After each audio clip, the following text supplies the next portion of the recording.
नमस्कार। प्रादेशिक समाचार के साथ मैं नीलम कुमार। पहले मुख्य समाचार।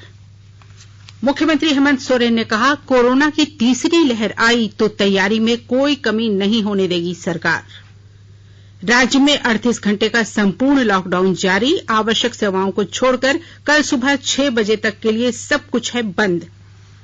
आदिम जनजातियों के बीच कोरोना टीकाकरण का चल रहा विशेष अभियान। राज्य में कल 1,02,831 लोगों को लगा टीका। और राज्य में धनबाद के रास्ते मानसून ने किया प्रवेश। अगले 5 दिनों तक भारी बारिश होने का अनुमान। और समाचारों से पहले एक जरूरी संदेश। कई राज्य अपने लॉकडाउन मानदंडों में ढील दे रहे हैं। हम अपने श्रोताओं से अपील करते हैं कि सतर्कता में कमी न बरतें, क्योंकि कोविड-19 महामारी हमारे स्वास्थ्य के लिए खतरा बनी हुई है। कृपया घर पर ही रहें जब तक कि बाहर जाना अति आवश्यक न हो और 4 सरल चरणों का पालन करना जारी रखें। फेस मास्क पहनें, 2 गज की सामाजिक दूरी बनाए रखें, हाथ और चेहरे की स्वच्छता पर ध्यान दें और टीका जरूर लगवाएं। किसी भी कोविड-19 संबंधित जानकारी और मार्गदर्शन के लिए राष्ट्रीय हेल्पलाइन नंबर 011-2397-8046 और 1075 पर संपर्क करें। इसके अलावा राज्य हेल्पलाइन नंबर 104 डायल कर समस्या का त्वरित समाधान लिया जा सकता है। और अब समाचार विस्तार से। मुख्यमंत्री हेमंत सोरेन ने कहा है कि राज्य सरकार कोरोना की तीसरी लहर की तैयारी में कोई कमी नहीं होने देगी। श्री सोरेन ने कहा कि कोरोना के संक्रमण की रोकथाम, इससे बचाव और संक्रमितों के बेहतर इलाज के लिए राज्य सरकार लगातार प्रयास कर रही है। मुख्यमंत्री कल अपने आवासीय कार्यालय में यूनिसेफ के अधिकारियों को संबोधित कर रहे थे। इससे पहले यूनिसेफ के पदाधिकारियों ने मुख्यमंत्री को कोरोना बीमारी से लड़ने के लिए आवश्यक चिकित्सीय उपकरण सौंपे, जिसमें 800 oxygen concentrator, 20 lakh surgical mask, 3 RT-PCR machine, 2 walking cooler, 1 walking freezer, 90 Iceland refrigerator, 27 deep freezer और 511 कोल्ड चेन बॉक्स शामिल हैं। राज्य में कल कोरोना से एक भी मौत दर्ज नहीं हुई, जबकि 239 नए कोरोना के मरीज पाए गए। 493 मरीज कोरोना से स्वस्थ हुए। स्वास्थ्य विभाग की ओर से जारी रिपोर्ट में बताया गया है कि कल रांची से 27, बोकारो से 6, धनबाद से 12, हजारीबाग से 23 और चतरा से 20 कोरोना के मरीज मिले। राज्य में अब तक कुल सक्रिय मरीजों की संख्या घटकर 3,966 हो गई है। राज्य के सबसे बड़े सरकारी अस्पताल रिम्स में कल से मरीजों के लिए ओपीडी सेवा शुरू हो जाएगी। कोरोना महामारी की दूसरी लहर की वजह से यह सेवा 28 अप्रैल से बंद थी। रिम्स के निदेशक डॉक्टर कामेश्वर प्रसाद ने बताया कि फिलहाल 6 विभागों की ओपीडी शुरू होगी, जिसमें आई, स्किन, ENT, न्यूरोलॉजी और कार्डियोलॉजी शामिल हैं। स्वास्थ्य विभाग राज्य के 17 जिलों में सीरो सर्वे कराएगा। इससे कोरोना की दूसरी लहर से संक्रमण के फैले स्तर को जानने में मदद मिलेगी। विभाग के नोडल पदाधिकारी सिद्धार्थ त्रिपाठी ने बताया कि इस सर्वे से यह अनुमान लग सकेगा कि राज्य के कितने प्रतिशत लोग कोरोना से संक्रमित हो चुके हैं और कितने ऐसे लोग बचे हुए हैं जिन्हें इस बीमारी के होने का खतरा ज्यादा है।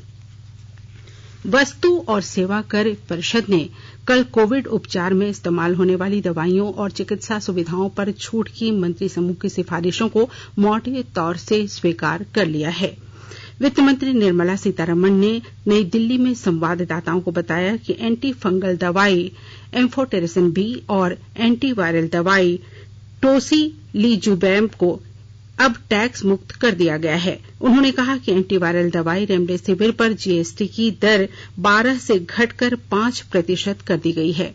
कोविड उपचार में इस्तेमाल होने वाली अन्य दवाइयों पर भी GST की दर घटाकर 5% कर दी गई है। राज्य में 38 घंटे का संपूर्ण लॉकडाउन कल शाम से शुरू हो चुका है। आज आवश्यक सेवाओं को छोड़कर सब कुछ बंद रहेगा। यह लॉकडाउन कल सुबह 6 बजे तक के लिए प्रभावी है। लॉकडाउन को लेकर हर जिले के प्रमुख चौक चौराहों समेत विभिन्न जगहों पर पुलिस बलों की तैनाती बढ़ा दी गई है। बिना किसी वजह के सड़कों पर निकलने वालों को पुलिस पूछताछ कर रही है। राज्य सरकार ने अपने आदेश में कहा है कि लॉकडाउन का उल्लंघन करने वालों पर आपदा प्रबंधन अधिनियम की धाराओं के तहत प्राथमिकी दर्ज की जाएगी। हटिया आनंद विहार के बीच 15 से 30 जून तक बरकाकाना होते हुए सुपरफास्ट स्पेशल ट्रेन चलेगी। सप्ताह में 3 दिन चलने वाली यह ट्रेन हर सोमवार, मंगलवार और गुरुवार को हटिया से दोपहर 1:40 बजे चलेगी। इधर रांची से हावड़ा के बीच शताब्दी स्पेशल ट्रेन का परिचालन 17 जून से शुरू हो रहा है। यह ट्रेन रविवार को छोड़कर हर दिन चलेगी। केंद्र सरकार कोविड महामारी के दौरान लोगों की सुविधा के लिए बनाई गई राष्ट्रीय स्तर की हेल्पलाइन नंबर के बारे में लोगों को जागरूक कर रही है। सूचना और प्रसारण मंत्रालय अपने विभिन्न विभागों के माध्यम से इन हेल्पलाइन के बारे में जागरूकता बढ़ा रहा है। विभिन्न हेल्पलाइन नंबर इस प्रकार हैं। कोविड संबंधी सवालों के जवाब देने के लिए स्वास्थ्य और परिवार कल्याण मंत्रालय की हेल्पलाइन है 1075। राज्य हेल्पलाइन नंबर है 104। महिला और बाल विकास मंत्रालय की चाइल्ड हेल्पलाइन नंबर है 1098। वरिष्ठ नागरिकों के लिए सामाजिक न्याय और अधिकारिता मंत्रालय की हेल्पलाइन है 14567। मनोवैज्ञानिक सहायता के लिए राष्ट्रीय मानसिक स्वास्थ्य और तंत्रिका विज्ञान संस्थान निम्हांस का नंबर है 080461100007। आयुष कोविड परामर्श हेल्पलाइन नंबर है 14443 और माई गॉव व्हाट्सएप हेल्प डेस्क नंबर है 9013151515। आकाशवाणी के ताजा तरीन समाचारों के लिए आप हमारी वेबसाइट newsonair.com पर लॉग ऑन कर सकते हैं। ताजा समाचार Twitter handle @AIR News Alerts और Facebook page all India radio news पर भी उपलब्ध है। आप प्रादेशिक समाचार एकांश के ट्विटर हैंडल @AIR News_Ranchi और फेसबुक पेज तथा YouTube channel AIR News Ranchi पर भी हमारे बुलेटिन सुन सकते हैं। प्रादेशिक समाचार आप आकाशवाणी रांची से सुन रहे हैं और अब पेश है कोरोना से बचाव के कुछ संदेश।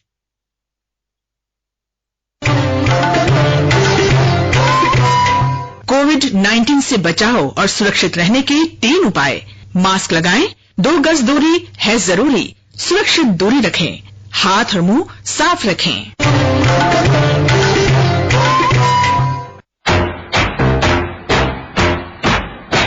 चलो मिलकर एक शुरुआत करें, चलो एक फैसला आज करें, मास्क नहीं तो टोकेंगे, कोरोना को रोकेंगे, चलो इस वादा करते हैं, चलो इस वादा करते हैं, मास्क नहीं तो टोकेंगे, कोरोना को रोकेंगे।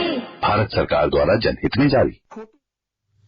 राज्य में आदिम जनजातियों को कोरोना का टीका लगाए जाने के लिए विशेष अभियान चलाया जा रहा है। स्वास्थ्य विभाग के नोडल पदाधिकारी सिद्धार्थ त्रिपाठी ने बताया कि इसके लिए विशेष टीम का गठन किया गया है जो इनके घर तक जाकर इन्हें टीका लगा रहे हैं। जमशेदपुर और कोडरमा जिलों में इसकी शुरुआत हो चुकी है। वहीं जो लोग घुमंतु श्रेणी में आते हैं उनके लिए मोबाइल टीकाकरण वैन के जरिए टीका दिया जा रहा है। इधर राज्य में कल 1,02,831 लोगों को कोरोना का टीका लगाया गया। इसमें 95,730 लोगों को पहला डोज और 7,101 लोगों को दूसरा डोज दिया गया। राज्य में अब तक 41 लाख से अधिक लोगों को कोरोना टीके का पहला डोज लगाया जा चुका है। कोरोना महामारी के कारण नेशनल टेस्टिंग एजेंसी एनटीए ने होटल मैनेजमेंट के कोर्स में नामांकन के लिए होने वाली प्रवेश परीक्षा के वास्ते अभ्यर्थियों को घर से ही ऑनलाइन परीक्षा देने की अनुमति दी है। ऐसा पहली बार हुआ है जब एजेंसी ने ऐसी अनुमति दी है। अब परीक्षार्थी अपने घर से ही लैपटॉप या मोबाइल फोन के माध्यम से परीक्षा दे सकेंगे। परीक्षा में सफल होने वाले विद्यार्थी देश के 17 शीर्ष रैंक वाले होटल प्रबंधन संस्थानों में 3 वर्ष के डिग्री कोर्स में दाखिला ले सकेंगे।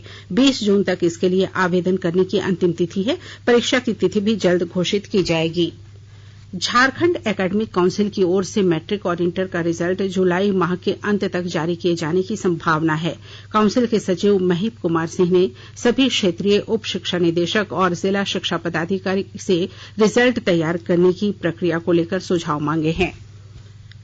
लंदन स्थित ब्लूमबर्ग कंपनी ने कोविड महामारी के बीच धनबाद स्थित IIT ISM के कंप्यूटर विज्ञान इंजीनियरिंग के 2 छात्रों बानीप्रीत रहेजा और अभिनव वाजपेयी को क्रमशः 90 लाख और 81 लाख रुपए के पैकेज की पेशकश की है।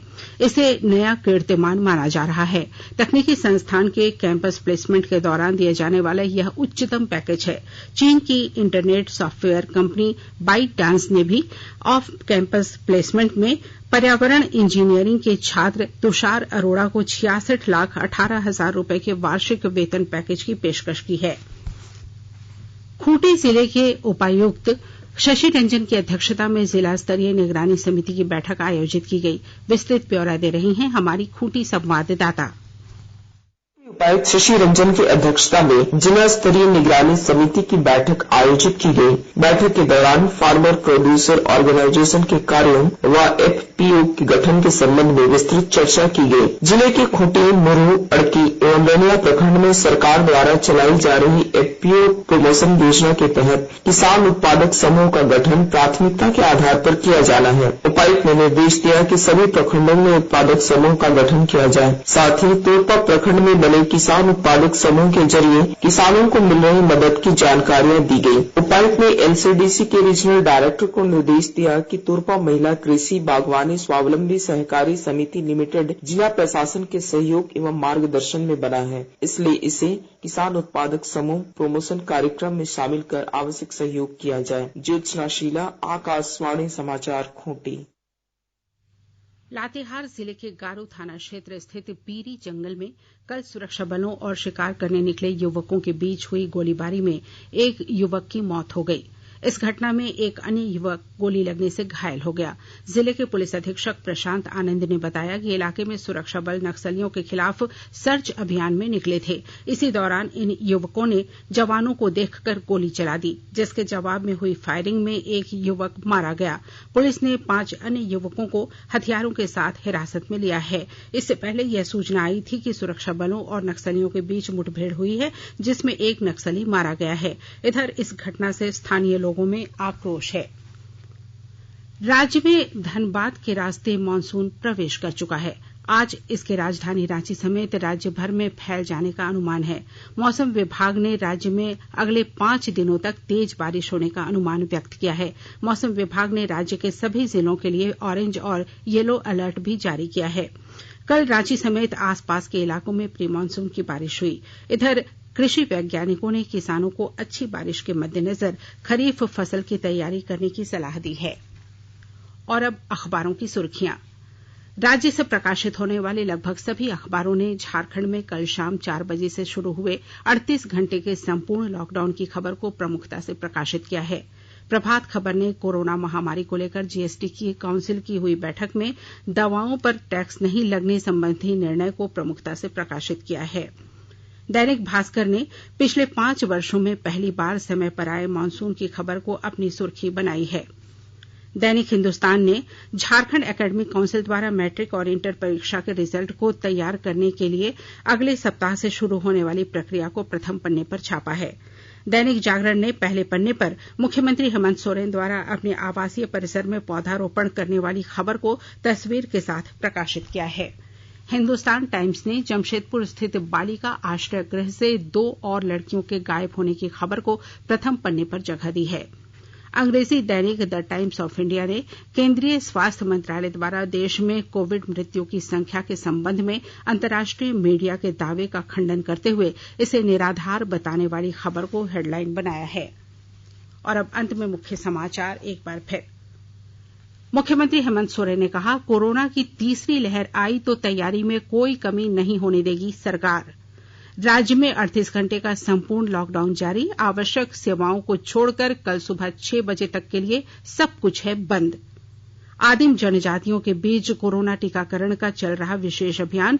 राज्य में कल 1,02,831 लोगों को लगा टीका। और राज्य में धनबाद के रास्ते मानसून ने किया प्रवेश। अगले 5 दिनों तक भारी बारिश होने का अनुमान। इसके साथ ही आकाशवाणी रांची से प्रादेशिक समाचार का ये बुलेटिन समाप्त हुआ। नमस्कार।